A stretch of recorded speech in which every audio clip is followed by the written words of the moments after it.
Hola, ¿qué tal amigos? Buenos días, buenas tardes y buenas noches. No importa la hora que sea, siempre es un gran momento para aprender español con Profesor Pablo. Hopefully you guys have memorized this little intro that I do for every lesson by now. Okay, today's lesson is no matter how much. The two most common ways to say no matter how much in Spanish are por más que and por mucho que. There are two other ways, no importa cuánto, and no importa cuántas veces, no matter how much, but these are much, much more common. We're going to stick with these two. Por más que, por mucho que. And in all practicality, we're going to take the four highest uses of por más que and por mucho que. That is followed by the present tense, the preterite, the imperfect, and the present subjunctive. And then we have four examples over here on the right. Okay, if you're talking about something factual, you see the red dot. Whether you use the present, the preterite, or the imperfect, you are talking about something that is factual. When you use the present subjunctive, verb number 8, you're talking about something that is hypothetical, something that has not happened yet. So this is a very easy concept to master. Por mucho que, por más que. Present tense, if you're talking about something that happens or something that you do. The preterite would be something that happened or something that you did, and the imperfect would be something that used to happen or you used to do, something that hasn't happened yet. And we have our four examples. No matter how much I study, I always get a C. This would be with the present tense.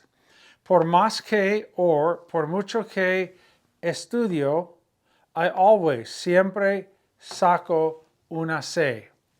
Por más que estudio, por mucho que estudio, siempre saco una C. I always get a C. Now, let's say last night you studied 6 hours. You want to say, no matter how much I studied, I still got a C. You're talking about a one-time thing, and it is factual, a one-time thing. So you'd say, por más que or por mucho que estudié, preterite, por más que estudié, todavía, still, todavía, preterite, saqué una C. Por más que estudié, todavía saqué una C. I still got a C. So with the present tense, you're saying, no matter how much I study, I always get a C. With the preterite, no matter how much I studied, like last night, I still got a C. Now here, no matter how much I studied, I always got a C. Always got implies imperfect, a recurring past action, right? Repetitive. I'd always study, I'd take a test, I get a C. I'd study, I get a C. I'd study, I'd get a C. That's why this is double imperfect. Watch. Por más que or por mucho que estudiaba, siempre sacaba una C. Por más que estudiaba, siempre sacaba una C. This is an all-the-time thing in the past. This is a one-time thing in the past. And this is what happens in the present. Now let's go to subjunctive. You're talking about an upcoming exam. You say, no matter how much I study, I will get a C. No matter how much I study, I will get a C. Now, you know where there's a will, there's a way in English, but where there's a will in Spanish, there is a future tense, verb number 6. Let's try this one. No matter how much I studied. This is hypothetical. I may not study. It hasn't happened yet. I have to go opposite vowel, present subjunctive. Por más que, it's not estudio, it's not estudié with an accent, it's not estudiaba, it is estudié, no accent. Por más que estudié, por mucho que estudié, I will. Will is future, take sacar, put an accented E on the end, sacaré una C. I will get a C. And let me just tip you off that no matter how you start your phrase, por mucho que, and whatever verb you choose, however you finish the sentence could be an infinite number of possibilities in combinations of different verb tenses. But it's very common that when you use the 3 at the beginning with por mucho que or por más que, you're going to follow up with a present tense. Many times when you go with a preterite, you're going to follow with a preterite. Many times when you go with an imperfect after no matter how much, you're going to follow with an imperfect. And here, with a present subjunctive, something that hasn't happened yet, you're going to follow with a future or an ir a plus infinitive. So that's how this works. It's really quite simple. Just know the expression. Number one, know how to say no matter how much.